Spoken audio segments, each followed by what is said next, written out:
Fun fact about Watch Dogs 2, it wasn't actually supposed to be called Watch Dogs 2, it was originally supposed to be called Watch 2 Dogs.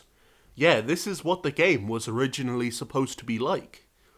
Honestly, I don't know why they changed it, this is freaking amazing. But in the real world, we have Watch Dogs 2, which is an open-world sandbox game by Ubisoft Montreal and a sequel to Watch Dogs, a game that I did not like. Yeah, like everyone, I was upset when the game was promised to look like this, but instead it looked like this. Like everyone, I didn't like the countless graphical glitches and bugs the game had, but the thing I disliked the most about Watch Dogs was the main character, Aiden Pierce. I genuinely believe Aiden Pierce is one of the most uninteresting, uncharismatic, generic, painfully boring video game protagonists ever. But I was willing to put that behind me and go into Watch Dogs 2 totally unbiased. I'd heard that there was an entirely new cast of characters in a new city, so I figured, what the hell, maybe it will surprise me.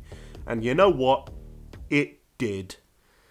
It surprised me with how terrible it is. Nah, I'm just kidding, it's pretty good. So in Watch Dogs 2, there's this big evil corporation called Bloom that made this security system called CTOS that secretly spies on people. You play as Marcus, a hacker who joins up with this hacking group called DedSec. Their goal? Stop Bloom, take down CTOS, and gain a bunch of Twitter followers.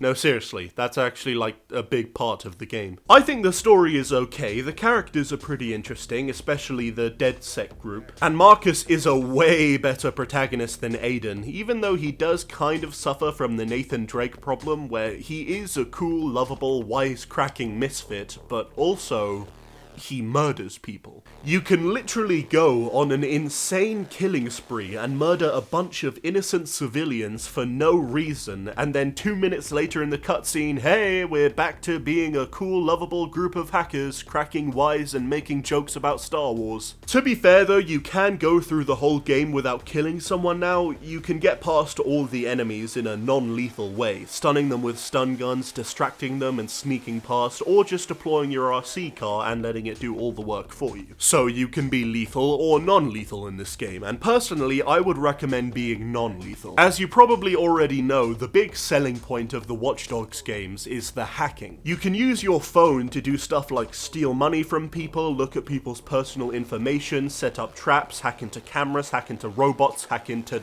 dogs. Oh wait. So you can use your hacking skills combined with your stealth skills to take out or get past enemies in different clever ways, and in my opinion, this is way more fun and rewarding than just shooting. There are a trillion games where you shoot a gun at a bad guy and the bad guy dies and the bad guy's family mourns him and the bad guy's wife becomes depressed and the bad guy's child has to grow up without a father. That got dark.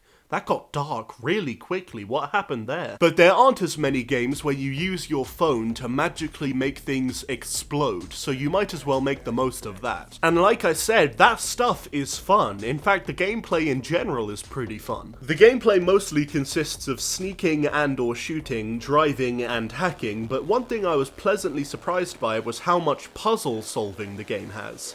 And I don't mean the shitty connect the wires hacking minigame either. Quite often in the game you have to get to a hackable thing that could be inside a building or on top of a roof or maybe guarded by a group of angry badgers. And it's not always clear how to get there, so finding where you need to climb, what you need to hack, and when you need to deploy your RC or quadcopter, that's where the puzzle comes from. Oh yeah, that reminds me, Jum Jum gameplay tip. No matter how you intend on playing, the first thing you should buy once you have enough money is the quadcopter. It makes missions so much easier. There are sometimes missions where you could find a way into the area, sneak or fight your way through the enemies and then hack the thing you need to hack, or you could just deploy the quadcopter and complete the mission in like 10 seconds. Beautiful. One thing I like about Watch Dogs 2 is the large amount of optional content. There are a bunch of different kinds of optional races to do, like go-kart races, drone races, or the amazing, exciting, action-packed